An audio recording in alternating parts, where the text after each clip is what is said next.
Bonjour à tous, je suis Critique Masqué. Aujourd'hui je vais vous parler probablement de la meilleure série française de tous les temps, et pour moi la meilleure série mondiale de ces 15 dernières années. Alors évidemment je n'ai pas vu toutes les séries mondiales, donc mon jugement est purement subjectif.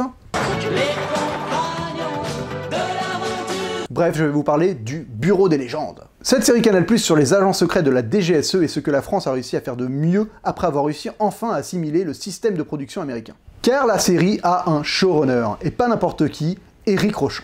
Réalisateur qui débutait avec son film générationnel Un monde sans pitié, il a depuis réalisé 2 films sur les agents secrets, Patriote et Mobius. C'est dire que l'homme connaît quand même son sujet. La force de Rochon, c'est de proposer une série extrêmement exigeante. Une série à l'écriture d'une précision folle et qui ne sombre jamais dans le spectaculaire inutile pour rythmer ses épisodes. Le Bureau des légendes, c'est le genre de série où après le premier épisode, aussi bien de la saison 1 que de la saison 2, on comprend pas trop l'engouement, on trouve ça très lent, presque chiant en fait. On a vraiment l'impression qu'il se passe pas grand chose. Et c'est justement en ça que la série est exceptionnelle. Elle prend son temps pour placer les pièces d'un puzzle redoutable qui font qu'après 3 épisodes, il est impossible de décrocher tant la tension est constante et le suspense permanent. Entre étau qui se resserre et duel entre agents secrets à la manière d'une partie d'échecs, chaque épisode construit de manière empirique, une manipulation subtile, plaçant petit à petit tous les rebondissements de la série. Avec un summum atteint au milieu de la saison 2 qui reste pour moi un des cliffhangers les plus marquants de ma vie de sérivore. La série est aussi extrêmement didactique, sans jamais donner l'impression de l'être. On apprend beaucoup, on voyage énormément. Algérie, Iran, Syrie, Mali, le tout avec une élégance de production qui fait passer certaines séries américaines pour totalement ringardes. La série se veut réaliste et n'hésite pas à citer de vrais pays, de vraies sociétés, de vraies compagnies. Le tout apporte donc une immersion jamais égalée dans le panorama des séries françaises. La série traite frontalement de sujets hyper actuels. On a toute la guerre en Syrie dans la saison 1, et on a Daesh et la radicalisation dans une saison 2 super intense. La série fonctionne aussi grâce à tous ces acteurs qui sont vraiment, mais tous excellents. Mathieu Kassovitz, rôle principal, mais à la fois aussi parfait narrateur en voix off. Faut savoir que c'était déjà Mathieu Kassovitz qui narrait les documentaires Apocalypse, donc il a vraiment une voix off qui envoie du pâté. Ce qui est génial, c'est que cette voix off ici elle est pas gratuite, elle trouve vraiment une vraie justification narrative et scénaristique. Jean-Pierre Darboussin est tout en bonhomie, il est aussi génial. Et tous les autres sont vraiment excellents, Jonathan Zakaï en collègue fragile mais attachant, Sarah Giraudot candide mais déterminée, bref, tout le casting est franchement parfait. Rochon, en vrai showrunner, a imposé un cahier des charges à la réalisation, ce qui fait qu'elle est quasiment invisible et sent toujours l'honneur à l'intrigue et au personnage. Il n'y a jamais d'effet inutile ou de démonstration de mise en scène. Moi j'y vois clairement l'inspiration d'un David Fincher sur du House of Cards. Mais là où Rochon en impose sérieusement, c'est dans l'écriture. On sent pour une fois qu'il y a un vrai capitaine à bord, ce qui au passage commence à se ressentir dans plus en plus de séries françaises, qui osent enfin prendre des risques. Et des risques, Rochon en prend plein. Nous proposons un épisode entier dans une salle d'opération militaire, hein, pas d'opération chirurgicale, palliant un problème de budget avec un culot d'écriture, mais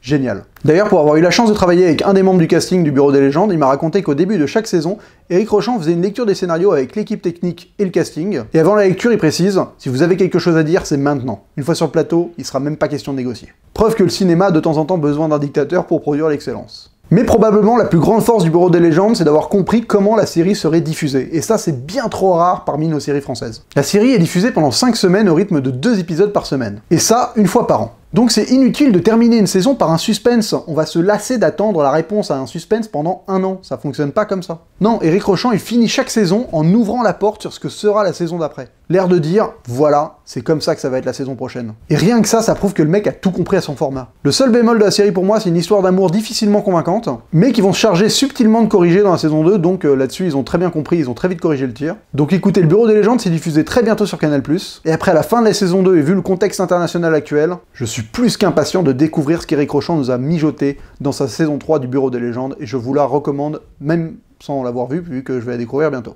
Voilà, écoutez, c'est tout pour cette petite vidéo sur le Bureau des légendes, on se retrouve très vite pour une prochaine vidéo, et d'ici là, bonne toile.